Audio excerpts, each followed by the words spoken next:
اندھیری رات میں جب برفانی ہوائیں پہاڑوں سے ٹکرا کر خوفناک آوازیں پیدا کر رہی تھی، ایک نوجوان سیاح احمد اپنے دوستوں کے ساتھ ایک دور دراز وادی میں جا پہنچا۔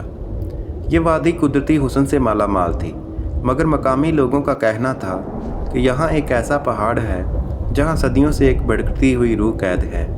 احمد اور اس کے دوست اس کہانی کو محض ایک دیو ملائی قصہ سمجھ کر نظر انداز کر چکے تھے، مگر جیسے ہی وہ برفانی پہاڑ کے قریب پہنچے، ایک عجیب سی بے چینی اور دلوں میں سریت کرنے لگی، اور اچانک ہوا میں سرگوشیوں کی آوازیں گونجنے لگی جیسے کوئی مدد کے لیے پکار رہا ہو۔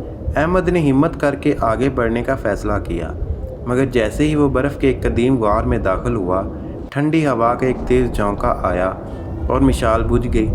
اندھیرے میں وہ خود کو سنبھالنے کی کوشش کر ہی رہا تھا کہ اچانک کسی نے اس کے کندھے پر ہاتھ رکھ دیا۔ احمد کی سانسیں رک گئی۔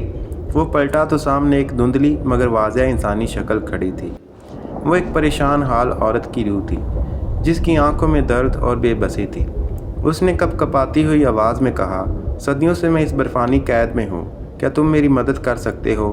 احمد نے ہمت جٹا کر پوچھا، تم کون ہو اور تمہیں کس نے قید کیا؟ روح نے بتایا کہ وہ کئی سو سال پہلے اس وادی میں رہتی تھی، مگر ایک ظالم جادوگر نے اسے اپنی طاقت کے لیے قربان کر کے اس پہاڑ میں قید کر دیا تھا۔ اس کے الفاظ احمد کے دل کو چھو گئے۔ وہ جانتا تھا کہ اسے کچھ کرنا ہوگا۔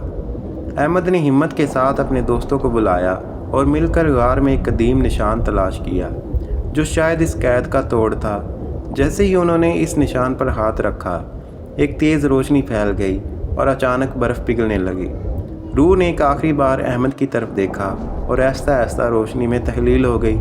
جب سب کچھ نارمل ہوا تو احمد اور اس کے دوست حیران تھے کہ پہاڑ کا درجہ حرارت بھی بدل چکا تھا۔ برفانی ہوا کی وہ خوفناک سرگوشیوں میں ختم ہو چکی تھی۔ جب وہ واپس وادی میں پہنچے تو بزرگوں نے بتایا کہ وہ پہلی بار اس وادی میں بہار کا آغاز دیکھ رہے ہیں۔ احمد نے سکون کا سانس لیا، کیونکہ وہ جان چکا تھا کہ اس نے ایک بھٹکتی ہوئی روح کو آزاد کر کے اس وادی کی صدیوں پرانی نحوست کو ختم کر دیا تھا۔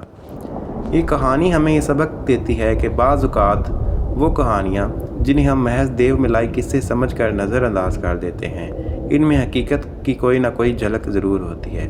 ظلم اور ناانصافی چاہے جتنی بھی پرانی ہو، سچائی اور نیکی ہمیشہ اس کا حل نکال لیتی ہے۔ احمد کی ہمت اور نیک نیتی نے نہ صرف ایک قید روح کو آزاد کیا، بلکہ پوری وادی پر چھائی ہوئی نحوست کو بھی ختم کر دیا۔ اگر آپ کو یہ کہانی پسند آئی اور آپ مزید ایسے ہی دلچسپ اور سبق آموز کہانیاں سننا چاہتے ہیں تو چینل کو سبسکرائب کرنا نہ بھولیں۔